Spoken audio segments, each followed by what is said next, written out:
ప్రతిపక్ష నాయకుడు కేసీఆర్ ను తలుచుకోకుండా సీఎం రేవంత్ రెడ్డి ప్రసంగం ఉండదని మాజీ మంత్రి హరీష్ రావు కామెంట్స్ చేశారు. బీఆర్ఎస్వి రాష్ట్ర స్థాయి సదస్సు వేదికగా సీఎం రేవంత్ తీరుపై మండిపడ్డారు. ఏనాడు జై తెలంగాణ అని వ్యక్తి రేవంత్ రెడ్డి నేడు జై ఢిల్లీ, జై సోనియా, జై మోదీ అంటున్నాడని ఎద్దేవా చేశారు. తెలంగాణ ద్రోహుల చరిత్ర రాస్తే చంద్రబాబు పేరు మొదలు, ఆ తర్వాత రేవంత్ పేరు వస్తుందని హరీష్ రావు అన్నారు. నీళ్లు ఏపీకి, నిధులు ఢిల్లీకి తరలిస్తున్నారని ఆయన మండిపడ్డారు.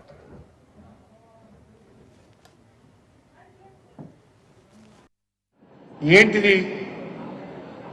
కృష్ణా గోదావరి రెండు నదుల మీద అటు తెలంగాణ కానీ ఇటు ఆంధ్రప్రదేశ్ కానీ ఏ రాష్ట్రమైనా కొత్త ప్రాజెక్టు కట్టాలంటే సంబంధిత రివర్ మేనేజ్మెంట్ బోర్డు ఒప్పుకోవాలి.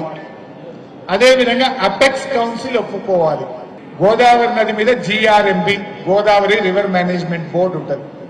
కృష్ణా నది మీద KRMB Krishna river management board ఉంటుంది. సో ఆ నది మీద ఏదైనా ఒక కొత్త ప్రాజెక్టు చేపడితే ఆ బోర్డు అనుమతి తీసుకోవాలి. బోర్డులు ఎవరు ఉంటారు? కేంద్రానికి చెందిన ఇంజనీర్లు, తెలంగాణ ఇంజనీర్లు, ఆంధ్రప్రదేశ్ ఇంజనీర్లు ముగ్గురు ఉంటారు. దాని ఆమోదం పొందాలి. తెలంగాణ ముఖ్యమంత్రి, ఆంధ్రప్రదేశ్ ముఖ్యమంత్రి సభ్యులుగా అపెక్స్ కౌన్సిల్ ఉంటుంది. ఇటు బోర్డు ఒప్పుకోవాలి, అటు అపెక్స్ కౌన్సిల్ ఒప్పుకుంటేనే కొత్త ప్రాజెక్టు ఏ రాష్ట్రమైనా ప్రారంభించాలి అనేది పార్లమెంట్ లో మన రాష్ట్రం ఏర్పడ్డప్పుడు బిల్లు పాస్ అయినప్పుడు విభజన చట్టంలో పొందుపరచడం జరిగింది.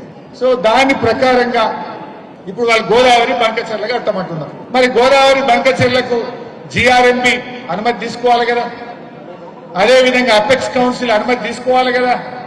ఏదీ లేదు. GRMB అనుమతి లేదు, అపెక్స్ కౌన్సిల్ అనుమతి లేదు. ఢిల్లీ మా చేతులు ఉంది కదా అని రాత్రికి రాత్రి డైరెక్ట్ గా DPR CWCకి పంపినరు, టెండర్లు పిలిచే కార్యక్రమాన్ని ప్రారంభిస్తున్నారు.